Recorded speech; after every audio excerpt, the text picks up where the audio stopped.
So this lesson is going to be resuming our Temple Doctrine series, and the subject of this presentation is going to be on dividing the endowment, a lost teaching associated with the endowment ceremony that ideally it was to be divided or given in multiple endowments. And so I think that's partially where the term endowments, plural, comes from, the fact that it was initially supposed to be multiple ceremonies rather than only, a single ceremony that a person was to go through once in their life.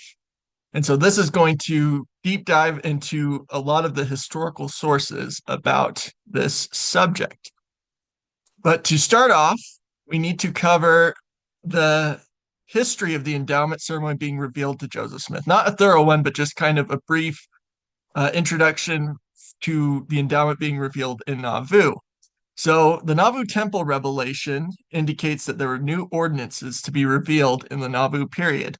Starting with verse 27 of D&C 124, it says, "And with iron and with copper, with brass and with zinc, and with all your precious things of the earth, and build a house to my name for the Most High to dwell therein, where there is not a place found on earth that he may come to and restore again that which was lost unto you, or which he hath taken away, even the fullness of the priesthood.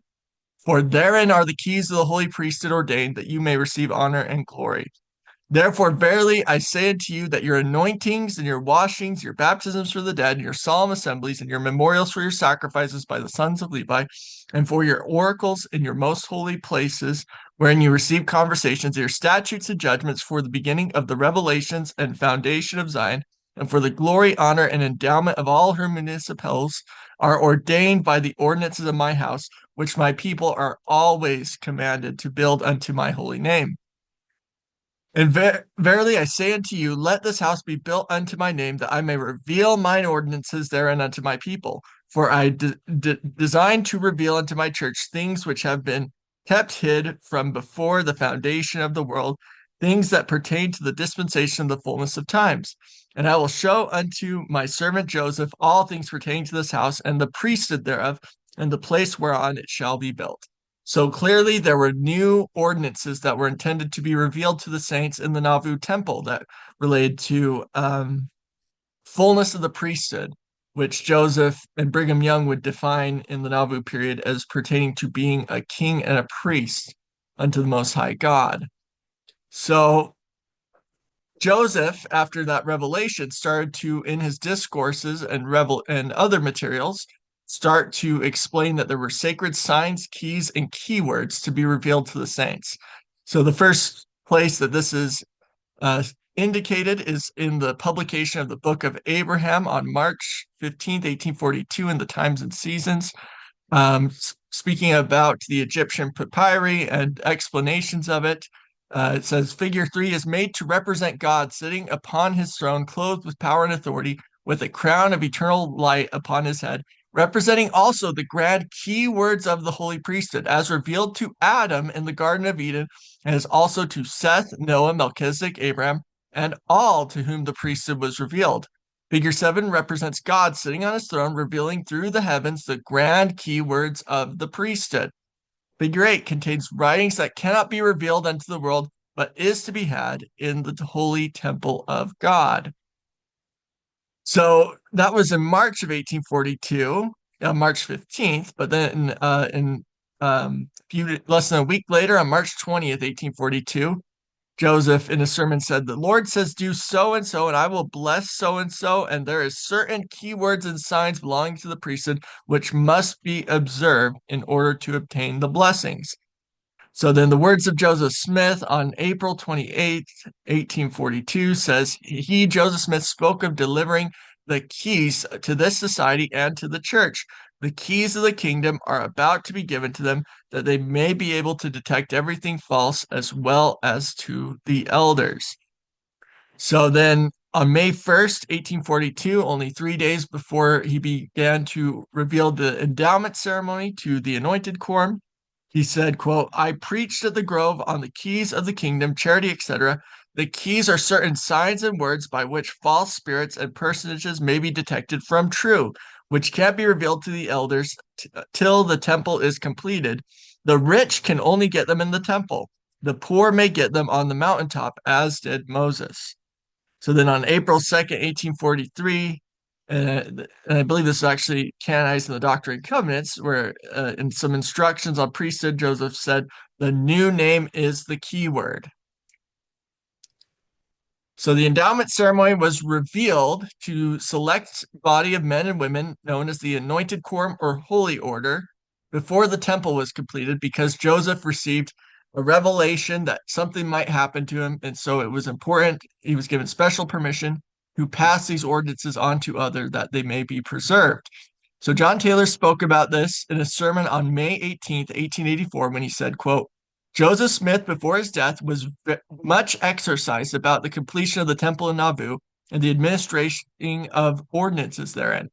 In his anxiety, and for fear he should not live to see the temple completed, he prepared a place over what was known as the brick store, which many of you who lived in Nauvoo will recollect, where to a chosen few he administered those ordinances that we now have today associated with endowments, so that if anything should happen to him, which he evidently contemplated, he would feel that he had fulfilled his mission, that he had conferred upon others all the keys given to him by the manifestations of the power of God.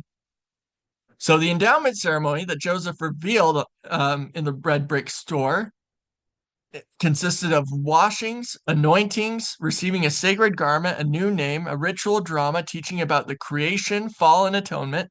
Initiates also entered into sacred covenants, received sacred signs and keywords, and were given instructions on prayer, and traced the progression of fallen man from the telestial kingdom to the terrestrial kingdom, and finally back to the presence of God in the celestial kingdom.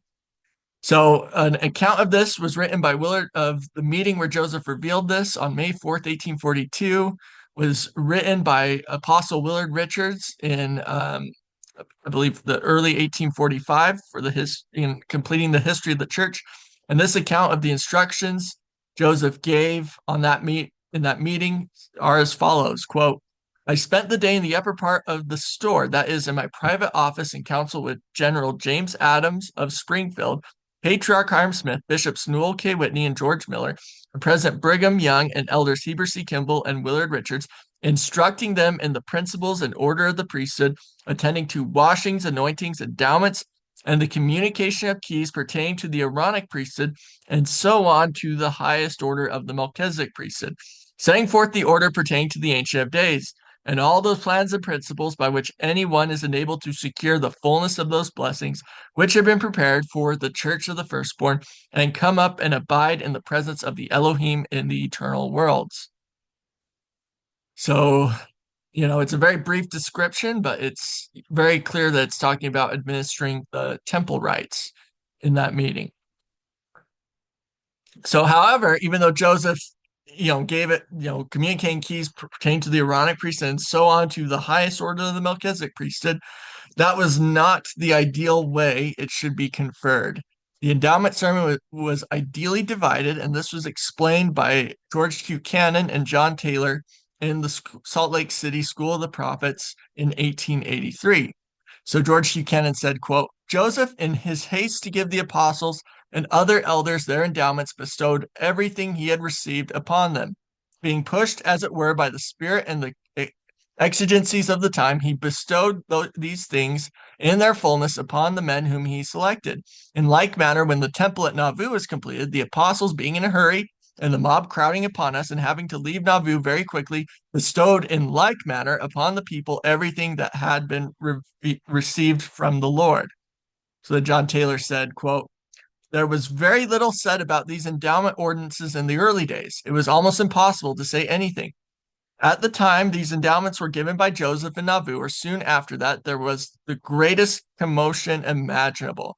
There was not an opportunity to enter into those things, nor to teach them.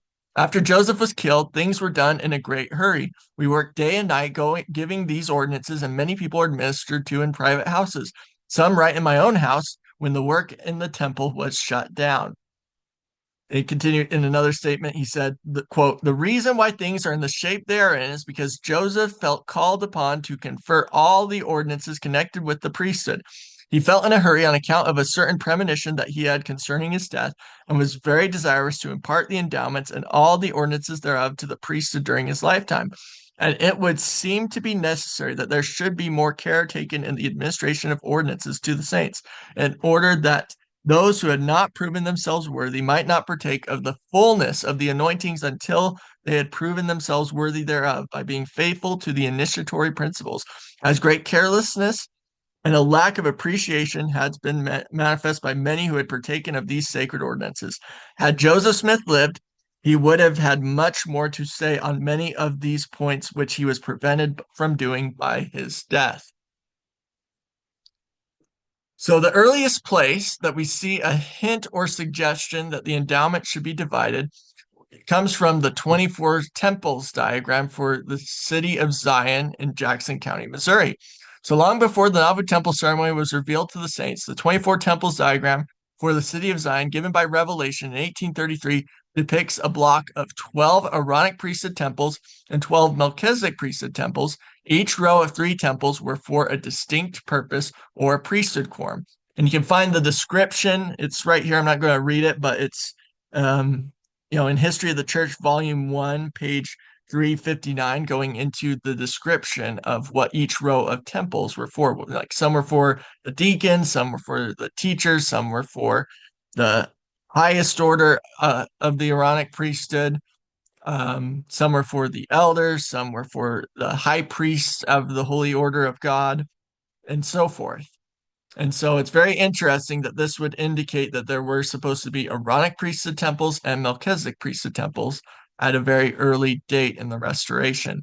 And so just to kind of highlight the block 1 through 12, temples 1 through 12 were Melchizedek priesthood temples, and 13 through 24 were Aaronic priesthood temples. So in the Nauvoo period, as John Taylor said, there weren't a whole lot of statements elaborating on these, the details of how the ceremony ideally should be administered. But there were a few statements that hinted at it or strongly suggested it was meant to be divided. So the first one that I'm going to read comes from the April 1844 General Conference, where Brigham Young made this comment that I found very intriguing and alluding to this, where he said, quote, "The priesthood is fitted to every capacity in the world. There are blessings and conditions in that priesthood that suit every man. This will suit the conditions of thousands because it is as broad as the heavens, deep as hell, and wide as eternity." And so this comment is echoed later in the 1880s in the School of the Prophets, where they said that, you could give a person a portion of the priesthood according to how much of the law he is willing to abide. So if he's not willing to abide the principles pertaining to the Melchizedek priesthood, it would be better for him to receive or only hold the Aaronic priesthood and only receive an endowment pertaining to the Aaronic priesthood. So another statement Brigham made at the October 1844 General Conference after the martyrdom, he said this about the temple. He said, quote, "We want you to come on with your tithes and offerings to build this temple, and when it is finished, we want you to spend a year in it, and we will tell you things that you never thought of." So spending a year in it is a lot more than simply going through and getting one endowment session. He's clearly indicating a desire for a long, studious experience. And he mentioned this more explicitly in a discourse on August 15th, 1847, when he said, quote, "As soon as we get up some adobe houses for our families, we shall go to work to build another temple. And as soon as the place is prepared, we shall commence the endowments long before the temple is built. And we shall take time, and each step the saints take, let them take time enough about it to understand it. Everything at Nauvoo went with a rush. We had to build the temple with the trowel in one hand and the sword in the other, and mobs were upon us all the while, and many crying out, 'Oh, the temple can't be built. I told him it should be built, this church should not fall.' And the Lord said, if we did not build it, we should be rejected as a church with our dead." Why did he say it? Because the saints were becoming slothful and covetous and would spend their means upon fine houses for themselves before they would put it into a house for the Lord. But we went at it and finished it and turned it over into the hands of the Lord in spite of earth and hell, and the brethren were so faithful at it that we labored day and night to give them their endowments. And so it was really a rush. They only had basically only barely 2 months to do ordinances from the beginning of December 1845 to the very beginning of February of 1846. So basically only December and January. So not a whole lot of time. And so, but Brigham said in contrast that he was hoping when they got into the valley that they could start doing endowments and quote, we shall take time and each step the saints take, let them take time enough about it to understand it, indicating a gradual degrees being given of the ceremony. So, with Addison Pratt's endowment instructions in 1849, there was explicit statements by Brigham about wanting him to give Aaronic endowments if he were to prepare a place to perform them in the Pacific. So, before the Salt Lake City Council House was built and operated as a temporary endowment house from 1851 to 1855, and a formal endowment house completed in 1855, the one documented case we have of the endowments being given on Ensign Peak over Salt Lake City was for Addison Pratt, an active missionary to the Pacific Islands who had missed out on receiving his endowments in Nauvoo. According to historian Richard E. Bennett, quote, Addison Pratt received his endowments on Ensign Hill at 6 a.m. on the morning of July 21st, 1849, the place being consecrated for the purpose. 10 others participated. These include 6 members of the 12 apostles, 3 presidents of the 70, and Father Morley. According to Franklin D. Richards, Pratt's endowment was, quote, immediately bestowed, indicating that this may have been a shortened, highly abbreviated form of the sacred ordinance. Further to the endowment, there are occasional references to both the Aaronic priesthood endowment and the Melchizedek priesthood endowment, as if one could be given at one time and place and the other at another. So that's from Richard E. Bennett's book, Temples Rising, page 146, footnote 25. So then in a later page on page 183, footnote 51, he states, quote, the following injunctions were given to Addison Pratt before his return to the islands of the South Pacific to resume in early missionary endeavors there. Quote, when you get to the islands, build a tabernacle for baptizing for the dead and for the endowments for the Aaronic priesthood. But so far as is yet known, no such ordinances were ever performed there. That's citing from the General Church Minutes on April 8th, 1849. So later in Utah, Brigham became more explicit about how ideally the ceremony should be divided. In 1864, he said, quote, many of you, my brethren, are elders, 70s, or high priests. Perhaps there is not a priest or teacher present. The reason of this is that when we give the brethren their endowments, we are obliged to confer upon them the Melchizedek priesthood. But I expect to see the day when we shall be so situated that we can say to a company of brethren, you can go and receive the endowment ordinances pertaining to the Aaronic order of priesthood, and then you can go into the world and preach the gospel or do something that will prove whether you will honor that priesthood before you receive more. Now we pass them through the ordinances of both priesthoods in one day, but this is not as it should be and would if we had a temple wherein to administer these ordinances. But this is all right at present. We should not be satisfied in any other way, and consequently we do according to the circumstances we are placed in. So then in the School of the Prophets on January 27th, 1868, Brigham again made a statement about this. It's kind of unfortunate. The middle of the statement is redacted. It says 3 lines were redacted. And so unfortunately, we're missing a chunk of it. But what we have strongly indicates that he was elaborating on the same thing about wanting to give Aaronic endowments. So he said, quote, the Aaronic priesthood never receives the endowments of the Melchizedek priesthood.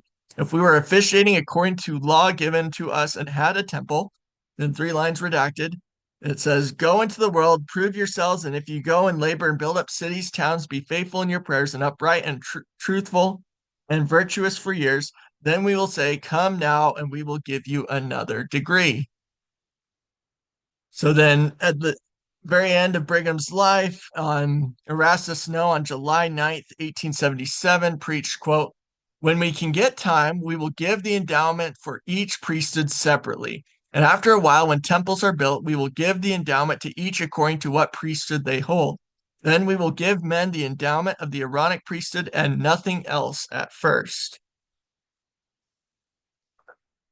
So under John Taylor in the 1883 School of the Prophets, there was significant extensive commentary on dividing the endowment ceremony. So discussions during the fall of 1883 about reorganizing the School of the Prophets and restoring the practice of the sacred foot washing ordinance associated with it shifted into John Taylor sharing his thoughts and feelings regarding wanting to divide the endowment ceremony. While no changes ultimately were enacted by John Taylor or other church leaders at the time, their unanimity, I always mess up, their unanimity in believing a division would be an important and beneficial change to how the endowment ceremony should be administered, should have weight and value to those who care about the endowment ceremony and what the early leaders taught about it. So John Taylor started off the discussion remarking, quote, "There were certain things attended to in Kirtland, such as the washing of feet, that are very similar to this, that is, in what was then called endowments.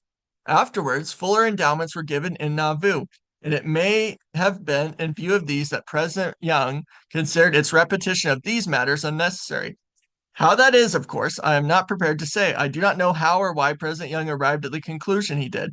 Ordinarily, outside of that, we would feel as we do in regard to some of the first principles of the gospel of Christ, namely that it is necessary to observe all the formula associated therewith. Of course, it is not for me to say anything else to President Young's administrations in these matters, nor as to what led him to the conclusions he arrived at. There is one thing, however, in connection with the administration of the ordinance in Kirtland. It was given, of course, by revelation. When we received greater endowments, that ordinance seemed to have been dispensed with, that is, the former one. I have myself, however, had very many misgivings about the departure from any of those ordinances that have been introduced by the Lord. And I must say, too, that I have had serious misgivings about conferring all the blessings and powers of the priesthood as we do in our endowments at the present time upon everybody indiscriminately that is recommended to us as worthy by men, sometimes who themselves are unworthy and who do not comprehend their position. I say I have had serious misgivings as to whether it is proper to confer these endowment blessings on so great a number of the people who do not seem to comprehend them and who are not prepared to carry them out. And if we could only arrive at some form whereby a smaller degree or a portion of the endowment could be given to parties first, and whether or not that first thing was not the thing that here might be intended, I am not at present prepared to state. But I will state that I have frequently, in reflecting upon this, thought that the sacred things of God have been handled too loosely and too carelessly, and that they have been made too common. We do not seem to comprehend their value. Men may make mistakes and apostatize, and that they have always done it, and that there have always been confusion and difficulty arising from these things, we all know. The history of the church is full of examples of this kind. I have been, as I have stated, of the opinion that if our endowments could be given only in part instead of as a whole, it would be much better and much safer, and we should thus avoid placing upon the heads of the incompetent people that which they are not prepared to receive and which they seldom live up to. It has seemed to me always to be tampering with sacred things, who thus indiscriminately bestow all the blessings of the priesthood upon all those that come along.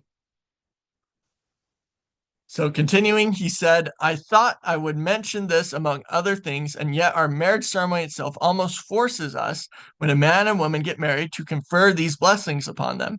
Now, whether that ceremony should be performed in another way and allow people to undergo a probationary state until they were considered worthy to enter into the everlasting covenant would be a question for us to consider.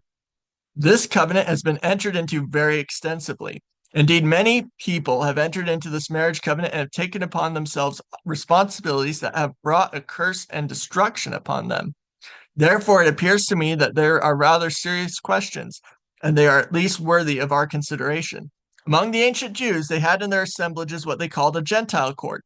The Gentiles were not permitted to enter into the inner court of the temple and partake with what was considered faithful Israelites. There were certain classes, like we have among us, that would receive certain portions of the law, say the first 5 books of Moses, the Pentateuch. There were others that would receive everything and were prepared to do everything that the law of God required. Now we have folks in our midst that can only receive a portion of the gospel and never profess anything else, yet they have gone through these things and entered into sacred covenants. There seems to have been dissatisfactions made at all times.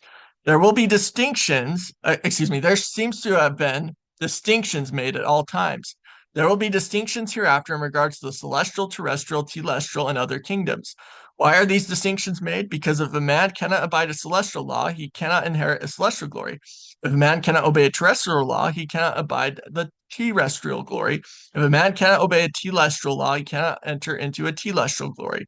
And the question in my mind arises whether we ought not to have these kinds of distinctions among us. Certainly is we know that they exist, and that there are certain classes among us that never pretend to fulfill the law of the gospel. Some will not even pay tithing. There are some that do not think they are obliged to listen to counsel. Brother George Q. Cannon has remarked on several occasions and remarked very correctly, we have a people who profess to be church people, that is, a class of men that will abide by counsel, that will live their religion and keep the commandments of God. We have another class that will only keep a part of the commandments and reject what part they think proper. A class that will follow their own counsels and pursue their own course. They are not what you would call Latter-day Saints. They are not fulfilling the law of the gospel, nor those principles which were laid down for us to be governed by. These are serious matters, all of them. Now the question arises, what are we to do with them? We have already retrenched a little upon some of these things are preventing people who are not considered worthy to be married or to receive a full recommend to go to the house of the Lord. We have already decided that they may be married by our bishops, which I think is very proper. This, in my estimation, might be carried very much further. Instead of taking those that would be considered almost outcasts, instead of taking a great many of those that call themselves Mormons and are not, like men who used to call themselves Jews, for it was said, all are not Israel who are of Israel. And at the present, all are not Latter-day Saints who are called that name. There are certain men here, there are certain men, heirs according to the promise. There are certain men who do not have the spirit of the gospel and who do not live and never have lived and never will in accordance wherewith. There are many who will never go into the celestial kingdom of God if I understand things all right. Well, now these are things that demand serious consideration. And while we are desirous of carrying out the will of and the word and the law of God, and not stand in the way of any men, or prevent them in any way wise from obtaining all the exaltation they're prepared to receive, still the question is whether it is not necessary for us to tighten up on some of these points, and not place upon people who may be otherwise good in many respects responsibilities they do not comprehend and which they are not prepared to carry out. Allow them, of course, all the advantages connected with the lesser law, but do not permit them to partake of the greater until they show themselves worthy. Continuing, he said, we are aiming at a high exaltation and to move on an elevated plane. But that very exaltation implies great responsibilities, and while we plumb ourselves as being heirs of God and inheritors of all things, it is expected of us that we fulfill his law and keep sacredly our covenants, and that God has as much a right to demand of us the fulfillment of our covenants as we have to demand of him that he will fulfill his. And if we expect to derive from the Almighty those great and inestimable blessings, he expects us and demands of us that we yield implicit obedience to him and to his law in all things temporal and spiritual, and seek to do his will on earth as it is done in heaven. Very well, if we are heirs of God and joint heirs with Jesus Christ and are allowed to partake of ordinances that are sacred, such as the gods have partaken of, then must we after that go to work and join in the follies of the world and take our own way and run recklessly and carelessly along and commit all kinds of follies? We are not prepared to do anything of the kind. We must not do it, and we are placed upon another platform, and God will expect us to walk according to the revelations he has given. If not, shall we be prepared to associate with those parties? If we are not prepared, shall we be excused if we have the power, if we, having the power to bind on earth, and it shall be bound in heaven, to seal on earth, and it shall be sealed in heaven, to loose on earth, and it shall be loosed in heaven? Shall we be excused under those circumstances when we go before God, our Heavenly Father, and find hundreds and thousands, perhaps, that cannot pass the angels and the gods, hundreds and thousands that the guard will not permit to enter into this higher society? the heirs of God and joint heirs with Jesus Christ? How foolish we shall look if we see a train of people standing in this position. The question will then arise, who conferred certain blessings upon this wretch and upon the other? I think we would feel a little ashamed if we were to hear a great number of them get the order, "Depart from me, ye accursed, I never knew you." We should feel ashamed. We should be considered loose, the same as we consider men loose here who tamper with the ordinances of the house of God, or who tamper with the law, whether the law of the land or the common law of God or the law of the celestial kingdom of God. Now I feel there is very great responsibility resting upon us in regard to all these matters. And if we are aiming to join in the church of the firstborn, whose names are written in heaven, and to associate with the gods and participate with them in the exaltations and glories of the celestial kingdom, are we going to drag a lot of unworthy people in with us? They cannot go, and they will not go. It seems to me, therefore, I have a strong feeling of that kind, that we ought to begin to straighten up and get things into shape. While there is a feeling around among a great many to keep the law of God and to do all that is required of them, yet there are those who do not want to step forward or to do as much more than they have done. They want to take the world easy and say, "Good Lord and good devil, we do not know into whose hands we shall fall, for we have not much faith in God nor in the ordinances of the priesthood." Then again, there's a class of men who would seek the counsel of the priesthood all the day long if there can be anything made by it, any money in it. They are on the alert and very anxious for the welfare of Israel. But the moment you come to talk about obedience to the priesthood, they are ready to turn around and say, "No, I am an independent man, and I do not propose to be placed in bondage." There's a class of men who have this kind of spirit. You know it. It is understood very well. Now then, the question is, if we are trying to get into closer communion with God, which we ought to be, we want to elevate with us a class of men in whom we have confidence.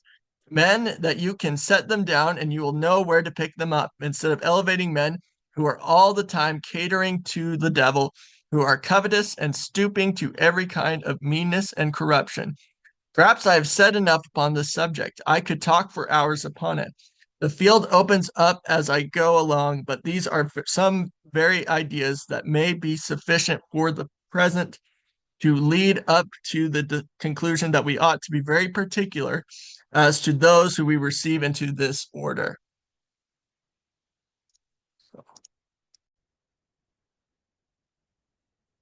So after he made that comment, Wilford Woodruff commented saying, quote, "I agree with President Taylor's views with regard to our giving endowments. I do think that we should be more cautious and careful who we receive into our endowment house to give them full endowments. With regard to giving a portion thereof and the letting candidates prove themselves worthy before receiving the rest, that of course is a matter to be left to President Taylor. I do not believe, however, that a man should be allowed to go into that house who does not pay tithing, or who drinks and curses and swears." President John Taylor, "and breaks the Sabbath day." President Woodruff, "Yes, sir, a man who breaks the Sabbath day has no business there."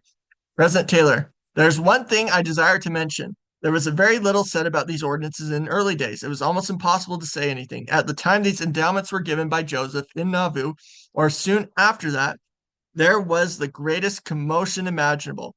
There was not an opportunity to enter into those things nor to teach them. After Joseph was killed, things were done in a great hurry. We worked day and night giving these ordinances, and many people were administered to in private houses, some right in my own house, when the work in the temple was shut down."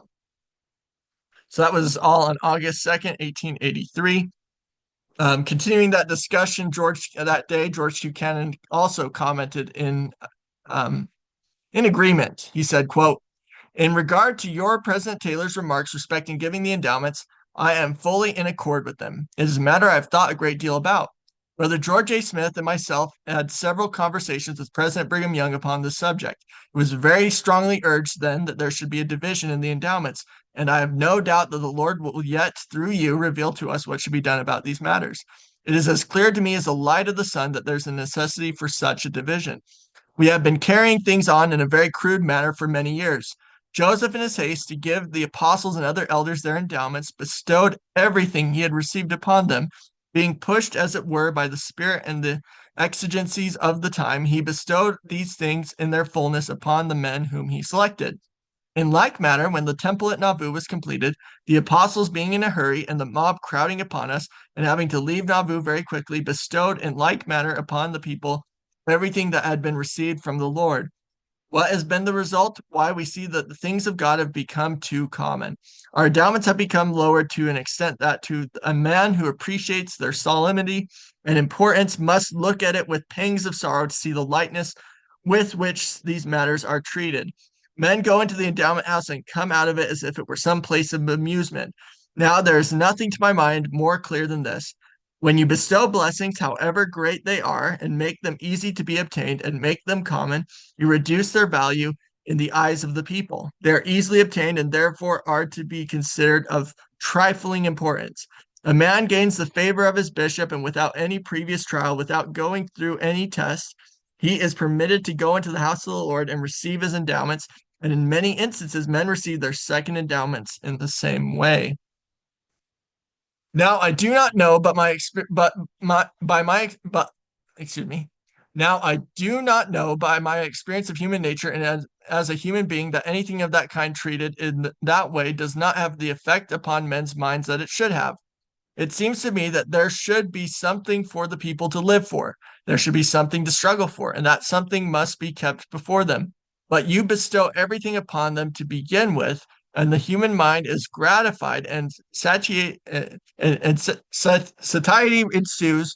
There is not that incentive to faithfulness in the future.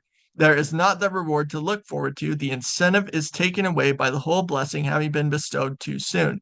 I could cite many instances of that kind. I remember my own case. I came home from a 5 years mission on the Sandwich Islands. I had been as faithful as I knew how. I was engaged to a young lady and expected to get married. I was anxious, of course, that I should be married for time and eternity in order that my offspring might be born under the covenant. I got home and spoke with President Young on the subject. I asked him if he had any objection to my taking a wife. He asked me who I was going to marry, and upon his offering no objection, I stated it would give me pleasure if he would perform the ceremony.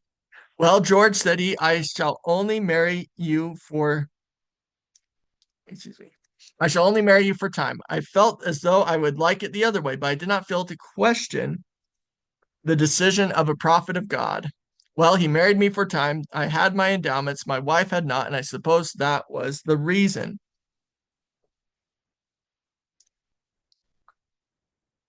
Now, what was the effect this had on me? The effect it had was to drive me to the Lord. I had not attained to the blessings I wanted, and therefore I felt to contend for them. When the endowment house was completed, I then had my wife sealed to me for time and eternity. I appreciated that blessing then, after living in the other condition for 5 months, as I would not have done in the beginning. I placed a value upon it, struggled for it, pled for it, and in like manner I exercised faith that I might receive my second endowments. Well, understanding this is in my own life is a living proof to me of the value of having something to look forward to, something in reserve. This difficulty of a division of the endowments presented itself, as I have said, to President Young and President George A. Smith, and I think the Lord will reveal a way that will make this plain by giving the lesser priesthood the first key, and then let him magnify his position until he received the second key, and so on until he received the third key. I believe it would lead to the happiest results. There are men who are, in some instances, have received a fullness of the priesthood, men who, for some reason or other, are not obedient to the priesthood. They do not care anything about the priesthood, and the result is that in all our councils and in all our places of deliberation, we have a place of men, if the strict letter of the law were carried out, would not have any place in our councils. The priesthood has been made too common in that respect. But if the priesthood were conferred only upon men according to their faithfulness, if it was shown that there were keys and blessings that were in reserve for them that could only be attained by faithfully keeping the commandments of God, I believe it would have the happiest effect upon our people, especially in the organization of the school of the prophets, if it should be organized. There is this too, you would admit a certain number of men, and if you are not careful, you will admit a man, it may be, and one whom represents a class of men, and if he is admitted, there will be others who will think they ought to be admitted because he has been to the school. There is need for discrimination to be used in the beginning, it seems to me, to prevent a reoccurrence of these things. And for one, I would not lift my hand if I had any voice to admit any man to the school of the prophets who would not be perfectly obedient to the priesthood and who would not be willing to consecrate all he had under the direction of the priesthood. A man who can't do this is not fit, according to my view of the school, to be a member.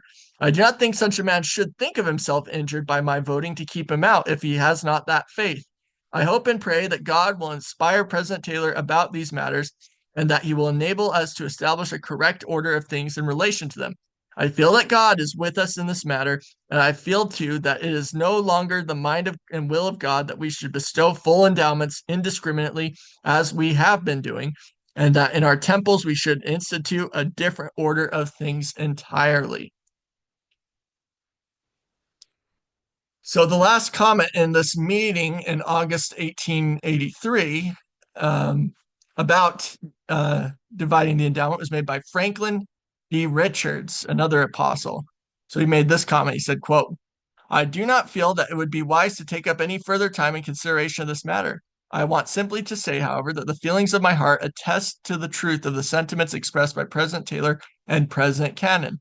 In regard to this matter of giving ordinances, blessings, and endowments and such, I guess the brethren have heard me speak in my public discourses of how lavish the Lord has been in bestowing ordinances and blessings upon the people of his church. I have felt, however, and have expressed my feelings in President Taylor's hearing that before long it would be necessary to give endowments in the lesser priesthood in some such a way as the manner suggested. I feel that in this there's a very powerful means, and I think we will find out a very powerful helper to inspire those who get the lesser or Aaronic endowment only at a time of their initiation to continue in faithfulness so as to be counted worthy to get their further endowments. I do believe that the time is near when the Lord will make it manifest to be the proper way to give a measure of the endowments first, leading the people to attain the spirit and power of the measure before other endowments are conferred. There is such the thing as has been stated as being in too great a hurry. Brother Joseph, however, in the exigencies of the time, was compelled to be in a hurry in regard to these things, for the church was being driven into the wilderness, and he hastened to confer these endowments, even a fullness thereof, upon all who he considered worthy. That some separation was intended would almost appear from the revelation which the prophet Joseph gave concerning the city of the New Jerusalem. We'll find there's designated a temple for the Melchizedek priesthood and a temple for the Aaronic priesthood, so that special provision is made for this special thing, this separation. It would not be difficult now, if the president felt moved by the movings of the Spirit to do so, to make this distinction by making one temple for the Aaronic priesthood and another, say one at Manti, for the Melchizedek priesthood. And President Taylor interjected, oh no, these temples are built for the administration of both priesthoods at the same time. In that case, the Aaronic priesthood could be administered in one portion of the temple and the Melchizedek in another. Of course, I merely make the suggestion and do not contemplate that anything will be done in the matter unless the Lord manifests that it is his mind and will to do so. I have for some time felt another thing, and particularly since the passage of this 1882 anti-polygamy Edmunds bill. That bill has had this effect: to pick out and sever the brethren who believe in the celestial order of marriage from those who do not and who are slow to practice it. And it seems to me that this is the Lord's preparation to bring those brethren to a higher platform. I expect, however, that the day is not far distant when the Lord will manifest through our president his mind and will concerning all these matters. My mind is prepared for it. And I think it would be consistent with the spirit and genius of our work, and I look for it in the due time of the Lord.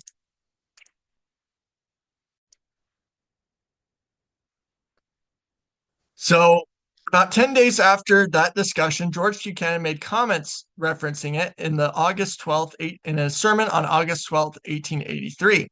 Said, quote, the question therefore will press itself upon our attention. Who are going to be worthy to receive these blessings, temple blessings? Who are going to be worthy to enter into these buildings? With my feelings today, I never can consent for any man to go in and receive a fullness of the blessings of the everlasting gospel in that building or those buildings, unless I know him to be a man who is willing to yield implicit obedience to the priesthood of the Son of God. And further, I am not willing with my present feelings. I do not pretend to dictate in this matter. I'm merely stating my own personal feelings. For any man to go into these buildings who is not willing to hold all he has got subject to the priesthood of the Son of God and be willing to do with it as the priesthood shall dictate. Now, these are two vital points in our faith and in the requirements of the gospel that I believe are obligatory upon us, and we may as well understand our positions today as to postpone the understanding of this matter for months or for years or until it is too late. This may sound like strong doctrine to some of you, but I look upon these things as essentially necessary to make the people that God designs we shall be. So he's clearly referencing here is the understanding that the law of the Melchizedek priesthood requires a man to consecrate everything he has to God and the service of God. And so he felt that obedience to the priesthood and righteousness in all things and being willing to consecrate all you have are two of the things that he felt was necessary to be worthy of receiving the Melchizedek portions of the endowment, those blessings associated with it. So continuing, he said, quote, already things are in contemplation, are being counseled about that may bring this matter home to us individually outside of the temples of the Son of God. I desire to see the time come when unworthy persons cannot get their endowments and a fullness of the blessings of the everlasting priesthood. I desire to see some test of faithfulness, some test of growth, and some degree of reward, so that all will not be reduced to one common level, the faithful and the unfaithful, those that are willing to do all that God requires, and those that are not willing. I do not desire to see all endowed with the same blessings. I do not believe that God ever intended this. He has told us there are different degrees of glory, one the glory of the sun, and another glory of the moon, and another glory of the stars. For one star differ from another star in glory, so also is the resurrection of the dead. I would like to see some difference here. I believe it will come. I believe God will move upon his servant in his own due time to make the necessary regulations to effect this. There are men who have been faithful all their lives, who have done everything that is possible for men to do, and there are others who have been indifferent and who have had their own way and carried out their own mind, yet all come along and get the same blessings without any distinction whatever. There is not much encouragement, it would seem, under those circumstances for the faithful. And yet there is, for there are degrees of reward in heaven, but then we may as well begin to have some of them here. So that was on August 12th, 1883. So continuing, another sermon, another discussion of this in the School of the Prophets occurred on October 11th, 1883, and also on September 27th, 1883. So starting with September 27th, 1883, Counselor Daniel H. Wells made the comment saying, quote, President Young thought probably the time would come when the first endowment could be given to the lesser priesthood in a garden where there would be trees, and then let those receiving this first endowment go on and prove themselves for a while. But this question of marriage and sealing for time and eternity and the heirship of children always came in as an objection to separating the endowments. So then President John Taylor commented in response saying, quote, yet you know, and I know, and we all know that there are very great many of our people who are not living and probably never will live in a way to secure celestial exaltation. It is not because they are Latter-day Saints that they are going into the celestial kingdom. It is not everyone that saith, Lord, Lord, that is going into the kingdom of heaven. We find a great many incompetent people in our midst, and I suppose it is proper there should be for the time being, as we are told the tares have to grow with the wheat until the harvest. At the same time, we should not be very anxious for tares to be mixed up with the wheat, especially if we want to accomplish any special purposes. So then on October 11th, 1883, Wilford Woodruff said he, quote, felt like President Taylor that there would have to be a change in the giving of endowments. So then John Taylor commented also in that meeting on the same thread saying, quote, it has become quite a serious thought if initiatory ordinances had not better be given first on account of the lightness with which the endowment ordinances were not treated by many, and when persons had proven themselves worthy, give them another step in advancement. The reason why things are in the shape they are in is because Joseph Smith felt called upon to confer all ordinances connected with the priesthood. He felt in a hurry on account of a certain premonition that he had concerning his death, and was very desirous to impart the endowments and all the ordinances thereof to the priesthood during his lifetime.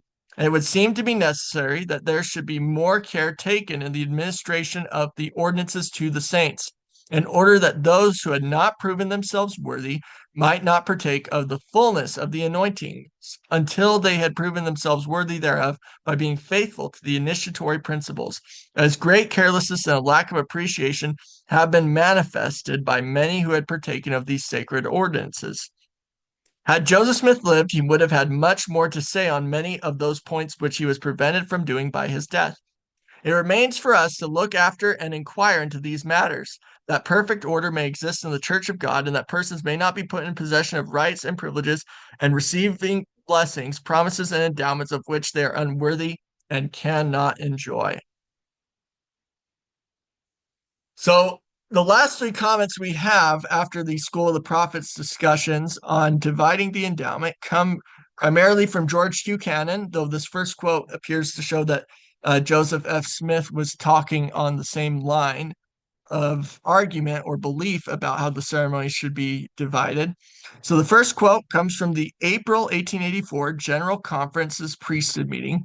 And I've collected a number of accounts of this conference, and according to them, the quote, strongest language ever preached was preached on the necessity of plural marriage being adopted by the Latter-day Saints.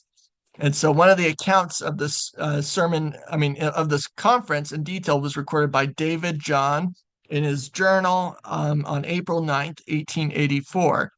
So his account states, quote, he, George Q. Cannon, and Joseph F. Smith both said that all who have taken one wife over the altar have covenanted to adopt plural marriage.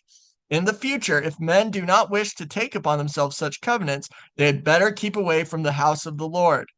Women also who go through their covenant to keep this law.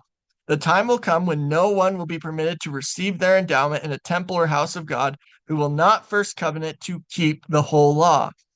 Those who will not take that covenant had better be married by the lesser priesthood. And he basically, this is not relevant to the dividing the endowment, but George Buchanan basically said that he felt as Abraham did, where Abraham made his servant place his hand under his thigh and swear that he would not let his son, find a wife for his son from among the Canaanites. That George Buchanan said that he would take his son and make him swear by his thigh that he would, be faithful to the principle of plural marriage. So continuing, Joseph F. Smith said that young men who hold the lesser priesthood and aspire to the higher should be put under covenant to adopt plural marriage or forfeit all right to the high priesthood, and said this time would soon come. Young men had better be married by the bishop than go into the house of God and make covenants they did not intend to keep. And so the eternal marriage ceremony says that an individual will obey all the laws, rights, and ordinances pertaining to the new and everlasting covenant. And the apostles, in numerous statements, there's even an official First Presidency statement, defined the new and everlasting covenant in verses 4 and 6 of D&C 132 as referring to plural marriage as being part of the law of the new and everlasting covenant. It wasn't just a portion of a commandment that's might be applicable at times. They understood it was the higher law or the fullness of the law of celestial marriage. So, that's something to keep in mind in the context of these quotes. So the last two comments on the subject of dividing the endowment that I am aware of come from George Q. Cannon in 1893 and 1894. So this comment came October 9th, 1893, recorded by George Q. Cannon's son, Abraham Cannon, recorded, quote, he, George Q. Cannon, believes the time will come when marriages will occur in our temples under the Aaronic priesthood, instead of giving to young and inexperienced men all the blessings belonging to the higher priesthood. It is frequently the case now that unworthy persons go into the temples on recommends which they should not receive, but it cannot well be prohibited for them to enter because of their family connections. He hoped this change would occur soon. So then the final comment that I'm aware of on this came from George Q. Cannon in a discourse on January 14th, 1894, where he said, quote, I believe that our endowments are too easily obtained. Men and women go to the temple who do not understand or value the precious blessings that are bestowed upon them, and I have felt for years that something should be done to change this. So that instead of being necessary for a man to receive the Melchizedek priesthood, he will first manifest his efficiency in the Aaronic priesthood and show his capabilities and good desires before receiving the higher priesthood. I firmly believe that this would be so sometime, and that men will not get the fullness of the endowment with the ease that they have done, but will receive the part which belongs to the Aaronic priesthood. These blessings become so common that many people do not value them or know how to use them. And I think that is so true when you look at how much mockery and making light of the endowment and the temple ceremony and the temple clothing on social media in today's world. It's absolutely horrendous that people who really should not have received these things have gotten them and now make a complete mockery of the sacred ordinances of the house of God. And so I think something that's interesting is that this last comment came in 1894. And I think it's significant because 1894, it really marks when the church really went backwards on the sealing principles. And they started gutting serious, or really doing a complete 180 on what was the original doctrines of how the sealings in the endowments and temple ordinances should be conducted, in relation to the law of adoption and sealing the dead and what ordinances shouldn't be done, etc. And, that's really when the ordinances started to be watered down, where people started changing the doctrines to suit what they personally felt like, rather than going with what had been revealed and established by the Lord for, the first 50 years of the dispensation of the fullness of times. And so that started us on a very unfortunate path of losing aspects of the temple doctrines instead of gaining more light and knowledge about the temple. And, I think it's unfortunate, really, that these principles of dividing the endowment that they felt so strongly about were never implemented. And even among fundamentalists, I'm not aware of fundamentalists generally implementing or having any real views of this. The only fundamentalists that I am aware of who have who have implemented a sort of divided endowment have been the followers of Ross Wesley LeBaron Sr. And I believe that the reason they have done this is because of Ross's revelations, that have added further light and clarity to the priesthood. Because a lot of these statements indicate that to divide it would require further revelation on the organization of the ceremony. And they indicated it would have to come through, the prophet of God to give that further light.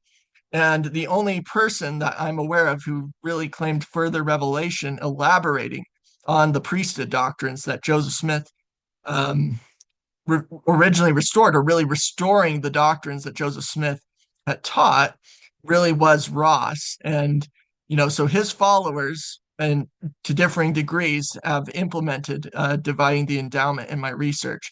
And the follower who probably was the most extensive about this, because you can take it two different ways, where some people think that you can just divide it into two endowments, but some of these statements indicated that you could really divide it ultimately into four endowments. And that ultimately makes the most sense in when you understand that Joseph Smith originally had the endowment teach that there were four orders of priesthood, two Aaronic orders and two Melchizedek orders.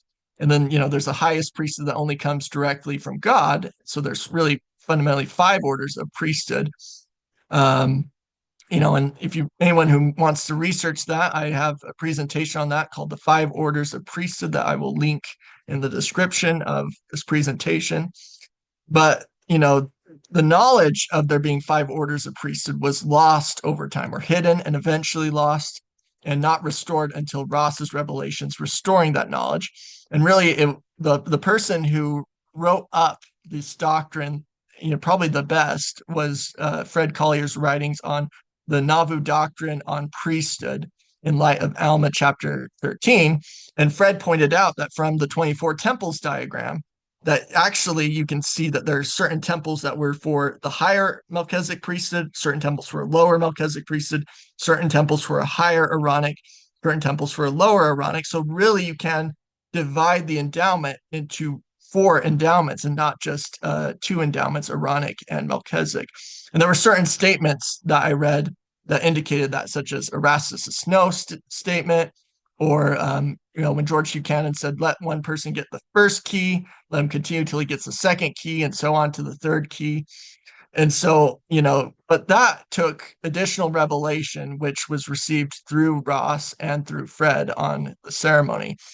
So, I'm grateful for that revelation, but at the same time, I'm disappointed for what has become of the endowments in the church today, where not only have, they've been passed out to people indiscriminately, where you see tons of mockery of the ceremonies online, but also because the ceremonies, to make people more comfortable, because they are meant for a wide audience, they have continued to remove parts of the ceremony that were considered essential at different times to make it more comfortable for people who didn't like certain aspects or who felt that certain aspects of the ceremony made them uncomfortable. And so, starting in 1894, for over a century, there was things that were modified and watered down or reduced to make less controversial. And then really, after, starting in 1990, it's really sped up where there's been tons of unfortunate things that have been removed where the endowment ceremony, which used to take, anywhere from 5 to 8 hours long, according to certain accounts, can now be done in basically an hour in the LDS Church today. And you can't pretend that things have not been lost when the endowment has been shortened to essentially an hour-long ceremony.